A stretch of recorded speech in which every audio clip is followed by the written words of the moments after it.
Orang tua Baradae sampai tunangannya khawatir dan putus asa hingga kirim surat terbuka ke Jokowi. Dalam surat tersebut, orang tua Baradae merasa putus asa dengan kasus kematian Brigadir J yang menyeret nama putranya. Tak hanya kepada Presiden Jokowi, surat itu juga ditunjukkan orang tua Baradae kepada Kapolri dan Menko Polhukam.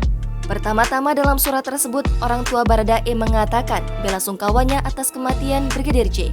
Selanjutnya, orang tua Baradae mengungkapkan rasa putus asanya menghadapi kasus yang menimpa sang putra.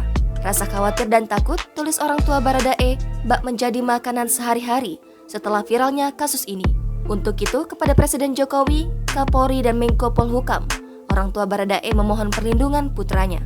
Orang tua Baradae juga menyertakan nama tunangan sang putra dalam surat tersebut.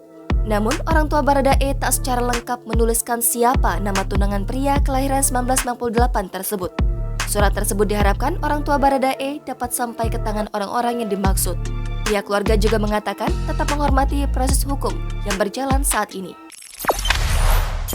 Jangan lupa subscribe, share, komen, dan like ya!